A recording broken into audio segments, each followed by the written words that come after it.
तो दोस्तों आज 4 जनवरी 2021 सोमवार का दिन हो चुका है। तो आइए फटाफट से बात कर लेते हैं आज के ताजा खबरों की और आज की बड़ी खबरों की। दोस्तों आज की बड़ी खबरों में कई हादसे को लेकर बड़ी खबर आई है। आपको बता दें कि बीते रोज हमारे भारत में हादसे की वजह से 25 लोगों की जान चली गई है। आपको बता दें कि बीते रोज एक दिन में ही कई जगह पर हादसे हुए हैं। तो हादसों को लेकर क्या ताजा अपडेट है, अभी हम आपको इसके बारे में बताएंगे पूरी रिपोर्ट। इसके अलावा आज की बड़ी खबरों में फौजी गेम को लेकर, इसके अलावा पबजी गेम को लेकर बड़ी खबर है। आने वाले 26 जनवरी 2021 को भारत का अपना पबजी जैसा गेम फौजी गेम लॉन्च होने वाला है। इसके अलावा आज की बड़ी खबरों में चीनी बीमारी की दवा को लेकर एक बार फिर से बड़ी खबर आई है। बीते रोज चीनी बीमारी की दवा को लेकर प्रेस कॉन्फ्रेंस की गई थी DGCI की तरफ से। फाइनली चीनी बीमारी की 2 दवाओं को मंजूरी दे दी गई है। चीनी बीमारी की दवा लेने के लिए कौन से ऐप से लोगों को रजिस्ट्रेशन करना होगा, इस बात की जानकारी खुद भारत के स्वास्थ्य मंत्री ने दे दी है। साथ ही आज की बड़ी खबरों में ये भी बयान आया है कि ऐसा हो सकता है कि लोगों को पूरी जिंदगी भर मास्क पहनना पड़ेगा। इसके अलावा आज की बड़ी खबरों में PM मोदी को लेकर भी एक बड़ी खबर है। साथ ही में आज की बड़ी खबरों में मौसम विभाग ने भारी बारिश की चेतावनी जारी की है। आपको बता दें ठंड के इस मौसम में बारिश होने की वजह से कई जगहों पर भयंकर ठंड पड़ने वाली है। साथ ही में आज की बड़ी खबरों में बेरोजगारों के लिए भी एक बड़ी खबर है। तो दोस्तों आज की इस वीडियो में हम आपको इन्हीं सब महत्वपूर्ण खबरों के बारे में बताने वाले हैं। तो इसीलिए वीडियो को थोड़ा सा भी भगाए बिना ध्यान से आखिर तक देखें ताकि कोई भी जानकारी मिस ना हो। वीडियो में आगे जाने से पहले बस आपसे छोटी सी रिक्वेस्ट है कि आप इस वीडियो को लाइक कर दें और शेयर कर दें, क्योंकि आपका लाइक और शेयर करना ही हमारी मेहनत का फल होता है। तो आइए बिना देर किए चलते हैं सीधे आज की पहली बड़ी खबर की तरफ। और आज की पहली बड़ी खबर में सबसे पहले आपके लिए पेश है चीनी बीमारी का बिल्कुल ताजा अपडेट अपने भारत की तरफ से। जैसा कि आप देख सकते हैं अपनी स्क्रीन पर PTRnews.com की तरफ से चीनी बीमारी का बिल्कुल ताजा अपडेट आपके सामने है। ताजा मिली जानकारी के मुताबिक एक बार फिर से 15,000 से ज्यादा नए मामले सामने आए हैं चीनी बीमारी के। और इन नए मामलों के आने के बाद अब हमारे भारत में चीनी बीमारी के टोटल मरीजों की संख्या 1,03,39,728 हो गई है। आपको बता दें कि इन टोटल मरीजों में से अभी तक 1,49,659 लोगों की जान जा चुकी है। बीते रोज भी लगभग 24 घंटे में 150 से ज्यादा लोगों की जान गई है चीनी बीमारी की वजह से। लेकिन अच्छी बात ये रही कि बीते रोज लगभग 24 घंटे में 17,000 से ज्यादा लोग ठीक भी हुए हैं। ठीक होने वाले टोटल लोगों की संख्या 99,43,843 हो गई है। इसके अलावा अब जो लोग बचे हैं, जिन लोगों का अभी भी इलाज चल रहा है, तो उनकी संख्या अब हमारे भारत में 2,43,337 हो गई है। बात करेंगे आज के अगले बड़े खबर की, तो गाजियाबाद में बीते रोज हुआ बड़ा हादसा। शमशान घाट में गैलरी की छत गिरने से 23 लोगों की गई जान, 15 लोग हुए घायल। जी हाँ, दिल्ली से सटे उत्तर प्रदेश के गाजियाबाद जिले में बीते रोज एक बड़ा हादसा हुआ है। गाजियाबाद के मुरादनगर के शमशान घाट परिसर में गैलरी की छत गिर गई। हादसे में लगभग 23 लोगों की जान चली गई। आपको बता दें ये सारे ही लोग एक बुजुर्ग के अंतिम संस्कार में आए थे, लेकिन इनकी किस्मत ने कैसे करवट ली कि इन लोगों की भी जान चली गई। जानकारी के मुताबिक मुख्यमंत्री के निर्देश पर मंडल आयुक्त मेरठ और ADG मेरठ मामले की जाँच कर रहे हैं। उनकी जाँच रिपोर्ट आने के बाद मामले में FIR दर्ज करके कार्रवाई आगे की जाएगी। आपको बता दें शमशान घाट की जो इमारत टूट कर गिर गई, जिसकी छत ढह गई, उसे अभी हाल ही में बनाया गया था। यानी कि वो एक नई इमारत थी। लोग बारिश से छुपने के लिए उसके नीचे गए थे, लेकिन अचानक से इमारत की जो छत है वो ढह गई और लेंटर के नीचे बहुत सारे लोग दब गए और इसी की वजह से बहुत सारे लोगों की जान चली गई। इसके अलावा कई लोग घायल हो गए। जानकारी के मुताबिक ये सारे ही लोग जयराम, जिनका अंतिम संस्कार होना था, उन्हीं के रिश्तेदार थे या उनके पड़ोसी थे। इतना बड़ा हादसा होने के बाद वहाँ के लोगों में आक्रोश है और वहाँ के प्रशासन पर भ्रष्टाचार का आरोप लगाया जा रहा है। खबर में इस बात की जानकारी आई है कि जो इमारत बनाई गई थी शमशान घाट में, तो उसमें अच्छे मटेरियल का इस्तेमाल नहीं किया गया था। इसके अलावा सरिया भी कम लगाए गए थे। तो आप देख सकते हैं कि लापरवाही का नतीजा कितने लोगों को अपनी जान देकर चुकानी पड़ी है। आपको बता दें इस हादसे के कुछ खौफनाक वीडियो भी आए हैं। आप उसे कहां पर देख सकते हैं, इसके बारे में अभी हम आपको बताएंगे, लेकिन इससे पहले हम चाहेंगे कि आप जान लीजिए आज की और भी महत्वपूर्ण खबरें। बात करेंगे आज के अगले बड़े खबर की, तो भारतीय रेलवे का कमाल, बनाई दुनिया की पहली हॉस्पिटल ट्रेन। आइए बताएं इसके बारे में। जी हाँ, भारतीय रेलवे ने दुनिया की पहली हॉस्पिटल ट्रेन बनाकर इतिहास रच दिया है। रेलवे मंत्रालय के अनुसार लाइफलाइन एक्सप्रेस भारत की एकमात्र और दुनिया की पहली हॉस्पिटल ट्रेन है। इसका मुख्य उद्देश्य है दूर दराज और दुर्गम इलाकों में स्वास्थ्य से जुड़ी सेवाएं पहुंचाना। जानकारी के मुताबिक ये एक तरह से ट्रेन में बना मल्टी स्पेशलिटी हॉस्पिटल है। इस ट्रेन में मरीज के लिए पूरी सुविधाएं हैं। लाइफलाइन एक्सप्रेस ट्रेन में मरीजों के लिए मुफ्त इलाज की भी सुविधा है। इस ट्रेन में तकनीक युक्त सुविधाएं मौजूद है। आपको बता दें इसका मुख्य उद्देश्य एक ये भी है कि ग्रामीण इलाके के लोगों को अच्छा इलाज मुहैया करवाया जाए, जो कि देश के दूर दराज इलाकों में गाँव में रहते हैं। जानकारी के मुताबिक ये ट्रेन हमारे भारत देश के अलग अलग शहरों से होकर गुजरेगी और सभी जगहों पर अपनी सेवाएं देगी। आपको बता दें ये ट्रेन असल में एक चलता फिरता बड़ा हॉस्पिटल है, जिसमें ऑपरेशन थिएटर भी है। इसके अलावा कई और सारी सुविधाएं हैं जैसे कि एक बड़े अस्पताल में होती हैं। तो ये दुनिया की पहली ऐसी हॉस्पिटल ट्रेन है जो कि हमारे भारत में बनी है और इस ट्रेन को नाम दिया गया है लाइफलाइन एक्सप्रेस। बात करेंगे आज के अगले बड़े खबर की, तो गेम खेलने वालों के लिए खुशखबरी। फौजी गेम भारत में 26 जनवरी को होगा लॉन्च। पबजी की जगह ले सकता है भारत का अपना फौजी गेम। जी हाँ, भारत में देसी पबजी माने जा रहे धांसू ऑनलाइन गेम फौजी के ऑफिशियल लॉन्च से जुड़ी जानकारी सामने आई है, जिसे सुनकर लाखों करोड़ों जो मोबाइल खेलने वाले लोग हैं वो काफी खुशी महसूस कर रहे हैं। फौजी गेम के डेवलपर्स ने जानकारी दी है कि रॉयल बैटल गेम ऐप फौजी को भारत में 26 जनवरी के दिन लॉन्च किया जाएगा। देशभक्ति से लबरेज इस गेम को रिपब्लिक डे के खास मौके पर लॉन्च करने की खबर सुनकर जो इसके फैंस है वो फूले नहीं समा रहे हैं। वहीं अगर बात करेंगे पबजी मोबाइल इंडिया की, तो आपको बता दें इसके लॉन्च को लेकर अभी भी आगे पीछे की मंशा बनी हुई है। अभी हाल ही में सरकार की तरफ से वैसे ये साफ किया गया था कि जो पबजी गेम है उसे भारत में लॉन्च नहीं किया जाएगा, लेकिन उसके बावजूद भी कुछ ऐसी खबरें आ रही है जिससे ये लोगों को उम्मीद है कि आने वाले दिनों में एक बार फिर से पबजी गेम भारत में लॉन्च हो सकता है। तो दोस्तों पबजी गेम का तो पता नहीं, लेकिन भारत में भारत का बनाया फौजी गेम ऐप लॉन्च होने वाला है जो कि पबजी की जगह ले सकता है। दोस्तों अगली खबर के बारे में बताने से पहले आपके लिए एक जरूरी सूचना है। ये सूचना खास करके उन लोगों के लिए है जो लोग कपड़े सिलने के कारीगर हैं। दोस्तों अगर आप कपड़ा सिलना जानते हैं जैसे कि पैंट शर्ट या कोट पैंट या सूट सलवार या इसके अलावा लहंगा चोली, तो अब आप घर बैठे बैठे आसानी से काम पा सकते हैं। इसके अलावा अगर आपकी कपड़े सिलने की दुकान है तो आप अपनी दुकान पर बैठे बैठे भी कपड़े सिलने का काम पा सकते हैं। सबसे अच्छी बात यह है कि अभी आप जितने रेट में कपड़े सिलते होंगे तो आपको इसमें रेट भी ज्यादा मिलेगा। आपको कपड़े सिल के उसकी होम डिलीवरी करनी होगी, लेकिन ध्यान रहे कि ये ऑफर केवल दिल्ली एनसीआर वालों के लिए है, यानी कि जो कपड़े सिलने वाले दिल्ली या एनसीआर में रहते हैं तो वो लोग इस वाली ईमेल आईडी पर संपर्क कर सकते हैं जो कि अभी आपकी स्क्रीन पर है, और फिर आपको घर बैठे खूब सारा काम मिलेगा अच्छे रेट के साथ। बात करेंगे आज के अगले बड़े खबर की, तो वैक्सीन की डबल डोज से हारेगा कोरोना, डीजीसीआई ने किया है ये ऐलान। जी हाँ, चीनी बीमारी को हराने के लिए देश में तैयारियां पूरी हो चुकी है। देश के हर व्यक्ति तक चीनी बीमारी की दवा पहुंच सके, इसके लिए बड़े फैसले लिए गए हैं। दोस्तों बीते रोज डीजीसीआई ने यानी कि drug controller general of India ने एक प्रेस कॉन्फ्रेंस की थी, और इसी प्रेस कॉन्फ्रेंस में भारत में बनी चीनी बीमारी की 2 दवाओं को मंजूरी दे दी गई है। आपको बता दें डीजीसीआई वही डिपार्टमेंट है जो कि दवाओं का देखरेख करती है। तो फाइनली हमारे भारत में चीनी बीमारी की दवा को इस्तेमाल करने की मंजूरी दे दी गई है। जानकारी के मुताबिक सीरम इंस्टीट्यूट की कोविशील्ड दवा और भारत बायोटेक की कोवैक्सीन को इमरजेंसी इस्तेमाल की मंजूरी दी गई है। आने वाले दिनों में जल्दी लोगों को चीनी बीमारी की दवा दी जाने लगेगी, यानी कि इसके टीके लगाने का काम शुरू हो जाएगा। आपको बता दें इसी बीच आईसीएमआर के प्रमुख की तरफ से बड़ी खबर आई है। जानकारी के मुताबिक Indian council of medical research के निदेशक ने भी कई बयान दिए हैं। निदेशक बलराम भार्गव ने कहा कि ब्रिटेन में पाया गया चीनी बीमारी का नया वायरस पहले के मुकाबले काफी ज्यादा संक्रामक है, यानी कि ये और ज्यादा तेजी से फैल सकता है। हमारे भारत में नए वाले चीनी बीमारी के अभी तक उनके मुताबिक 29 मरीज मिल चुके हैं। साथ ही में उन्होंने ये भी कहा कि हमें इसीलिए सतर्क रहने की जरूरत है। भार्गव ने अपने बयान को आगे बढ़ाते हुए ये भी कहा कि हम नहीं जानते कि टीका कब तक प्रभावी हो सकता है, यानी कि उनकी तरफ से ये बात की गई कि जो चीनी बीमारी की दवा आ रही है तो वो पूरी तरीके से कब सही से काम करने लगेगी, हमें इसके बारे में पता नहीं है। जाहिर सी बात है कि इंसान अपनी तरफ से कोशिश कर सकता है, लेकिन जो चीनी बीमारी की दवा है वो कितनी शक्तिशाली होगी इसके बारे में अभी कोई पुख्ता बात पता नहीं है। साथ ही में उन्होंने ये भी कहा कि हम ये भी नहीं जानते कि चीनी बीमारी को फैलने से रोकने के लिए हमें कितनी आबादी का टीकाकरण करना होगा, यानी कि कितने लोगों को चीनी बीमारी की दवा देनी होगी। लेकिन उन्होंने कहा कि हम ये जरूर जानते हैं कि चीनी बीमारी को रोकने के लिए चीनी बीमारी से जुड़े जो नियम कानून बनाए गए हैं, जैसे कि मास्क पहनना, इसके अलावा सोशल डिस्टेंसिंग का पालन करना, अगर इन नियम को फॉलो किया जाए तो हम चीनी बीमारी को रोक सकते हैं। भार्गव ने यह भी कहा कि मेरा मानना है कि मास्क शायद सबसे आखिर में खत्म होगा, और ऐसा भी हो सकता है कि शायद कभी भी मास्क की जरूरत खत्म ना हो। भार्गव की तरफ से ये एक बड़ा बयान था जिसमें उन्होंने कहा कि ऐसा भी हो सकता है कि जो मास्क की जरूरत है वो कभी भी खत्म ना हो, यानी कि लोगों को अपने चेहरे पर हमेशा ही मास्क पहनना ही पड़े। चीनी बीमारी की दवा को लेकर बाबा रामदेव की तरफ से भी एक ताजा अपडेट है। जैसा कि आप देख सकते हैं अपनी स्क्रीन पर कि वैक्सीन को लेकर बाबा रामदेव का बड़ा बयान, कहा कि मैं वैक्सीन नहीं लगवाऊंगा, यानी कि चीनी बीमारी की दवा का इस्तेमाल नहीं करेंगे बाबा रामदेव। जी हाँ, चीनी बीमारी वैक्सीन का इंतजार खत्म होने के साथ इसे न लगवाने की घोषणा कर नया विवाद खड़ा करने वालों में अब योग गुरु बाबा रामदेव भी शामिल हो गए हैं। उन्होंने कहा कि चीनी बीमारी की जो दवा है, जानकारी के मुताबिक बाबा रामदेव ने चीनी बीमारी की दवा न लेने की घोषणा की है। हालांकि उन्होंने वैक्सीन का स्वागत किया और कहा कि वो ऐसा इसलिए नहीं करेंगे कि उन्हें वैक्सीन से डर लगता है, बल्कि इसलिए कि उन्हें योग पर, आयुर्वेद पर पूरा भरोसा है और वो योग करते हैं, इसीलिए उनके लिए योग ही काफी है। बाबा रामदेव ने कहा कि देश में अगर चीनी बीमारी से ठीक होने वालों की संख्या ज्यादा है तो इसमें सबसे ज्यादा योगदान है योग का और गिलोय का। उन्होंने लोगों से भी योग करने का आग्रह किया है। बाबा रामदेव ने कहा कि लोगों ने अपने शरीर का कबाड़ा बना रखा है, इसी की वजह से बाबा रामदेव ने कहा कि लोगों को योग करना चाहिए। साथ ही में बाबा रामदेव ने यह भी कहा कि जो चीनी बीमारी की दवा आ रही है, जो वैक्सीन आ रही है, तो ये लोगों में जो इम्यून सिस्टम है तो वो ज्यादा वक्त तक प्रभावी नहीं रख पाएगी, इसीलिए लोगों को योग करना चाहिए। इसके अलावा चीनी बीमारी की वैक्सीन को लेकर भारत के स्वास्थ्य मंत्री की तरफ से भी एक बड़ा बयान है। जानकारी के मुताबिक डॉक्टरों, पुलिस वालों, इसके अलावा देश के जवानों को छोड़कर जो आम व्यक्ति है तो वो लोग अगर चीनी बीमारी की दवा लेना चाहते हैं तो उनको एक ऐप के जरिए अपना रजिस्ट्रेशन करवाना होगा, और इस ऐप का नाम है कोविन। भारत के स्वास्थ्य मंत्री डॉक्टर हर्षवर्धन ने खुद ट्वीट पर इस बात की जानकारी दी है। जानकारी के मुताबिक कोविन ऐप को गूगल प्ले स्टोर से डाउनलोड किया जा सकेगा। हालांकि आपको बता दें अभी ये ऐप लॉन्च नहीं हुआ है, लेकिन आने वाले दिनों में इसे लॉन्च किया जाएगा। इसी ऐप के जरिए आपको अपना रजिस्ट्रेशन करवाना होगा और रजिस्ट्रेशन के वक्त आपको अपना वोटर ID कार्ड, आधार कार्ड, ड्राइविंग लाइसेंस या पासपोर्ट यानी कि जो भी ID प्रूफ होते हैं तो उसमें से एक कोई प्रूफ देना होगा और इसके बाद आपका ऑनलाइन रजिस्ट्रेशन हो जाएगा। जब आप रजिस्ट्रेशन कर लेंगे तो उसके बाद आपके पास एक मैसेज आएगा जिसमें चीनी बीमारी की दवा लेने आपको कब जाना है, कहां पर जाना है, वो तारीख कौन सी है, ये टोटल जानकारी आपको दी जाएगी और इस तरीके से आम लोगों को चीनी बीमारी की दवा यानी कि वैक्सीन का टीका लगाया जाएगा। बात करेंगे आज के अगले बड़े खबर की तो उत्तर भारत में 5 जनवरी तक भारी बारिश की संभावना, कई राज्यों में पड़ने वाली है और ज्यादा भयंकर ठंड। जी हाँ, उत्तर भारत में 5 जनवरी तक भारी बारिश जारी रहने का अनुमान है। इसके साथ ही अलग अलग स्थानों पर बारिश के अलावा ओलावृष्टि का भी पूर्वानुमान जारी किया गया है, यानी कि ओले भी पड़ सकते हैं। जिन लोगों को पता नहीं है उन्हें हम बता दें कि उत्तर भारत में जम्मू कश्मीर, हिमाचल प्रदेश, उत्तराखंड, हरियाणा, पंजाब, राजस्थान, उत्तर प्रदेश, बिहार, मध्य प्रदेश, छत्तीसगढ़, साथ ही में दिल्ली जैसे राज्य आते हैं। तो इन सभी जगहों पर आने वाले दिनों में भयंकर ठंड पड़ने वाली है। जानकारी के मुताबिक आज सोमवार को पंजाब, हरियाणा, चंडीगढ़, दिल्ली, पश्चिमी उत्तर प्रदेश और उत्तरी राजस्थान में बारिश होगी। इसके अलावा जम्मू कश्मीर, लद्दाख, गिलगित बल्टिस्तान और मुजफ्फराबाद और हिमाचल प्रदेश और उत्तराखंड में भी बारिश होने की संभावना है। आपको बता दें, बारिश होने की वजह से इन सभी जगहों पर ठंड पहले के मुकाबले में काफी ज्यादा बढ़ सकती है। मौसम विभाग ने यह भी कहा कि बारिश के बाद उत्तर पश्चिमी भारत के मैदानी भागों में उत्तर पश्चिमी हवाओं के चलन का अनुमान है, जिसके चलते 7 जनवरी से पंजाब, हरियाणा और उत्तरी राजस्थान के दूर दराज के स्थानों पर जबरदस्त शीतलहर चलने की संभावना है, यानी कि कड़ाके की ठंड के साथ बहुत तेज ठंडी हवाएं भी चलेंगी। इसीलिए लोगों को सतर्क रहने की जरूरत है। आपको अपना ख्याल रखना है, क्योंकि अगर आपको ठंड वगैरह लग गई तो आपकी सेहत को काफी ज्यादा नुकसान उठाना पड़ेगा। बात करेंगे आज के अगले बड़े खबर की तो पीएम मोदी ने सौरव गांगुली और उनकी पत्नी से फोन पर की बात, शीघ्र स्वस्थ होने की कामना की। जी हाँ, करोड़ों क्रिकेट फैंस को शनिवार को उस वक्त झटका लगा जब टीम इंडिया के पूर्व कप्तान सौरव गांगुली को दिल का दौरा पड़ गया। गांगुली अपने घर पर वर्कआउट यानी कि कसरत कर रहे थे और अचानक उन्हें सीने में दर्द की शिकायत हुई। फिर उसके बाद उन्हें तुरंत कोलकाता के अस्पताल में भर्ती करवाया गया, जहां ये पता चला कि उन्हें हार्ट अटैक आया था। आपको बता दें, इसके बाद बीते रविवार को पीएम मोदी ने खुद सौरव गांगुली से बात की और उनसे उनका हालचाल पूछा। पीएम मोदी ने सौरव गांगुली की पत्नी से भी बातचीत की और साथ ही में पीएम मोदी ने गांगुली के जल्द स्वस्थ होने की कामना की है। बात करेंगे आज के अगले बड़े खबर की तो हरियाणा पुलिस और किसानों के बीच झड़प, वीडियो में दिखा युद्ध जैसा माहौल। जी हाँ, राजस्थान के अलवर जिले के शाहजहांपुर बॉर्डर से हरियाणा में घुसे किसानों पर हरियाणा की पुलिस ने लाठीचार्ज कर दिया। बीते रोज किसानों और पुलिस के बीच जमकर झड़प हुई। लाठीचार्ज के बाद किसानों को रोकने के लिए हरियाणा पुलिस ने आंसू गैस के गोले भी उन पर दागे। किसानों और हरियाणा की पुलिस के बीच इस झड़प में युद्ध जैसा माहौल हो गया था। आपको बता दें, इस घटना का एक वीडियो सामने आया है। जब आप उस वीडियो को देखेंगे तो आपको ऐसा लगेगा कि ये किसी 2 देशों के बीच में लड़ाई हो रही है, यानी कि युद्ध हो रहा है।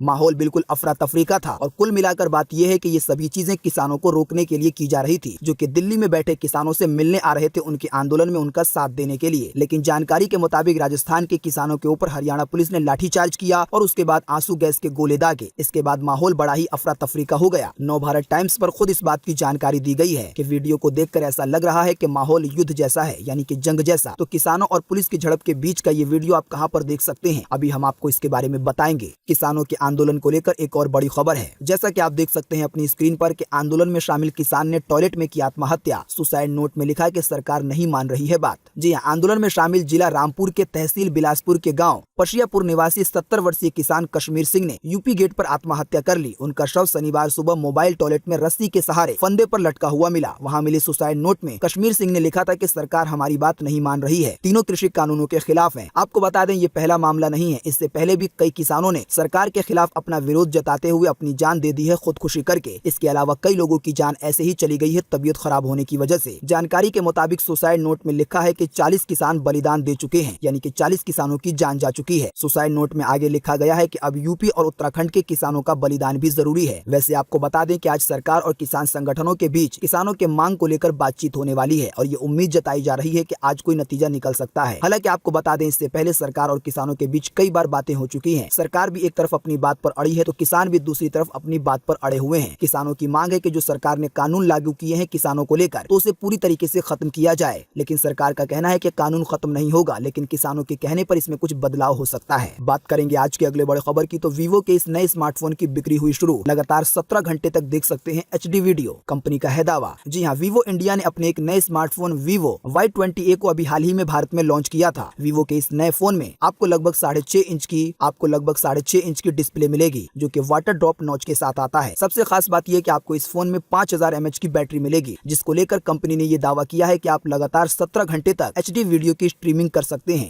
यानी कि कंपनी के मुताबिक आप लगातार इस फोन में 17 घंटे तक वीडियो देख सकते हैं। फोन की शुरुआती कीमत लगभग 11,500 रुपए है। आपको बता दें कि इस फोन की बिक्री 2 जनवरी से ऑनलाइन वेबसाइट पर, इसके अलावा ऑफलाइन दुकानों पर भी शुरू हो गई है। बात करेंगे आज के अगले बड़े खबर की, तो इंडियन ऑयल कॉर्पोरेशन ने दिया तोहफा, बिना एड्रेस प्रूफ के खरीद सकते हैं छोटा गैस सिलेंडर। जी हाँ, देश की सबसे बड़ी oil marketing company Indian oil corporation ने रविवार को आम लोगों को बड़ी राहत दी। इंडियन ऑयल का 5 किलोग्राम वाला छोटा गैस सिलेंडर अब बिना एड्रेस प्रूफ के खरीदा जा सकता है। राजधानी में इसकी कीमत मात्र 257 रुपए है। आपको बता दें कि पहले ये छोटा सिलेंडर लेने के लिए अपना एक ID प्रूफ या एड्रेस प्रूफ वगैरह देना पड़ता था, लेकिन अब ये 5 किलो वाला छोटा सिलेंडर आपको बिना किसी ID प्रूफ के मिल जाएगा और इसकी कीमत लगभग 257 रुपए है, हम आपको बता चुके हैं। जानकारी के मुताबिक आप इस सिलेंडर को इंडियन ऑयल के पेट्रोल पंप से, इसके अलावा जो इंडियन ऑयल के डिस्ट्रीब्यूटर हैं उनसे खरीद सकते हैं। इसके अलावा आप इसे घर भी मंगवा सकते हैं कॉल करके। आपकी स्क्रीन पर कुछ नंबर आ रहे हैं, आप उसे नोट कर सकते हैं इसे मंगवाने के लिए। बात करेंगे आज के अगले बड़े खबर की, तो सऊदी अरब ने इंटरनेशनल फ्लाइट्स पर बैन हटाया, कहीं से भी पहुंच सकते हैं अब पैसेंजर सऊदी अरब में। जी हाँ, अगर आपको सऊदी अरब पहुंचना है तो आपके लिए राहत की खबर है। सऊदी अरब ने बीते रोज से सभी इंटरनेशनल फ्लाइट पर प्रतिबंध हटाने की अनाउंसमेंट कर दी है, यानी कि पूरी दुनिया के सभी देशों से कोई भी व्यक्ति अब सऊदी अरब जा सकता है। अभी हाल ही में चीनी बीमारी को देखते हुए 2 हफ्ते का बैन लगाया गया था, तो फाइनली जो ताजा रिपोर्ट आई है उसके मुताबिक अब दुनिया के किसी भी देश से कोई भी पैसेंजर सऊदी अरब का सफर कर सकता है। बात करेंगे आज के अगले बड़े खबर की, तो सी प्लेन सर्विस अब दिल्ली के यमुना रिवर फ्रंट से भी जल्द होगी शुरू। जी हाँ, देश की राजधानी दिल्ली में आने वाले समय में आप सी प्लेन में उड़ान भर सकेंगे। जिन्हें पता नहीं है उन्हें सबसे पहले बता दें कि सी प्लेन वो प्लेन होते हैं जो कि पानी पर भी लैंड हो जाते हैं। ये कोई ज्यादा बड़ा प्लेन नहीं होता, ये छोटा सा ही प्लेन होता है जो कि पानी से टेक ऑफ भी कर सकता है और पानी पर उतर भी सकता है। गुजरात में साबरमती रिवर फ्रंट की तर्ज पर दिल्ली में यमुना रिवर फ्रंट पर भी सी प्लेन सर्विस की शुरुआत हो सकती है। इसके अलावा आने वाले दिनों में देश के और कई हिस्सों में सी प्लेन की शुरुआत की जाएगी। जहाँ पर भी बड़ी नदियां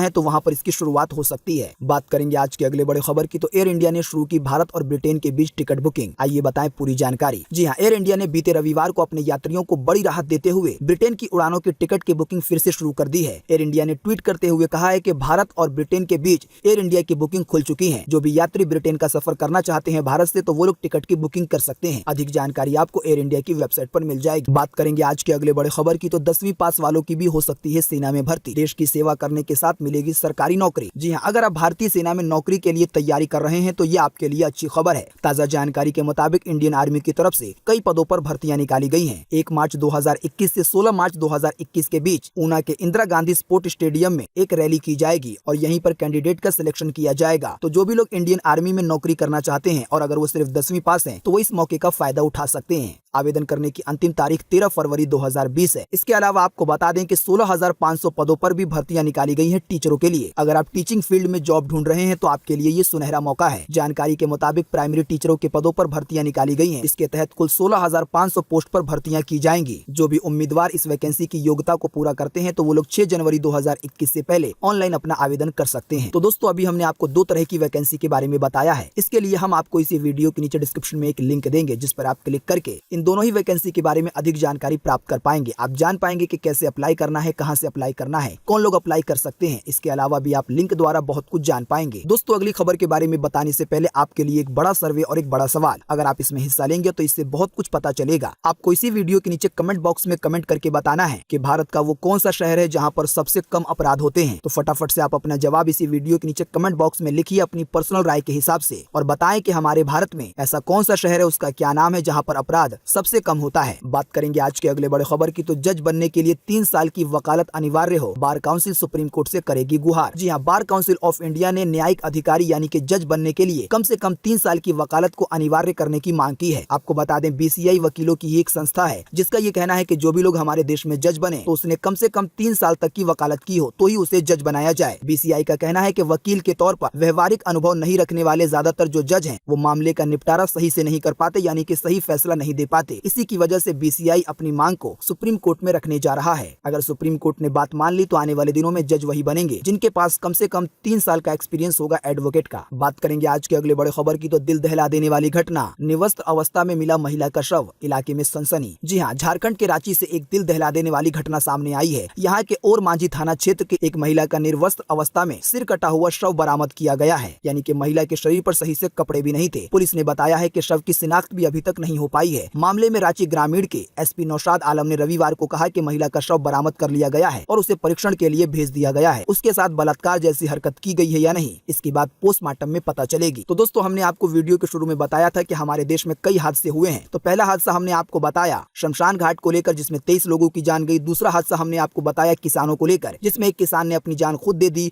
और तीसरा ये हादसा था जिसमें एक महिला का शव मिला है। यानी कि बीते रोज लगभग हमारे भारत में 25 लोगों की जान गई है और ये वो लोग हैं जिनका हमें पता चल गया है, और जिन लोगों का पता नहीं चला है उनकी तो गिनती ही नहीं है। बात करेंगे आज के अगले बड़े खबर की, तो 27वें दिन भी पेट्रोल डीजल के दाम है स्थिर। आइए बता दें आपको फटाफट से ताजा भाव। जी हाँ, लगातार 27 दिनों से पेट्रोल डीजल के दामों में कोई भी बदलाव नहीं हो रहा है। फिलहाल अभी ताजा जानकारी के मुताबिक 1 लीटर पेट्रोल की कीमत राजधानी दिल्ली में 83 रुपए 71 पैसे है, तो 1 लीटर डीजल की कीमत 83 रुपए 87 पैसे है राजधानी दिल्ली में। बाकी कोलकाता, मुंबई, चेन्नई के दाम आपकी स्क्रीन पर है, आप वीडियो को रोक कर देख सकते हैं। अगर आप दिल्ली, कोलकाता, मुंबई, चेन्नई में नहीं रहते हैं, हम आपको इसी वीडियो के नीचे डिस्क्रिप्शन में एक लिंक देंगे, जिस पर आप क्लिक करके देश के और भी बड़े बड़े शहरों के पेट्रोल डीजल का ताजा भाव जान पाएंगे। दोस्तों, साथ ही में हम आपको एक और लिंक देंगे इसी वीडियो के नीचे डिस्क्रिप्शन में, जिस पर आप क्लिक करके शमशान घाट में जो हादसा हुआ है जिसमें 23 लोगों की जान चली गई है, उसका वीडियो देख पाएंगे। इसके अलावा आपको एक और लिंक मिलेगा जिसके जरिए आप किसानों और पुलिस वालों के बीच जो झड़प हुई है और युद्ध जैसा माहौल लग रहा है, उसका भी एक वीडियो आया है, तो आप दूसरे लिंक द्वारा उसको देख पाएंगे। तो दोस्तों, आज 4 जनवरी 2021 की यही ताजा खबरें थी और महत्वपूर्ण खबरें थी। उम्मीद करते हैं कि इससे आपको काफी कुछ जानकारी मिली होगी। हम बस इसके बदले में आपसे इतना ही चाहते हैं कि आप इस वीडियो को लाइक कर दें और शेयर कर दें, क्योंकि आपका लाइक और शेयर करना ही हमारी मेहनत का फल होता है। वीडियो देखने के लिए आपका बहुत बहुत धन्यवाद। Thanks for watching.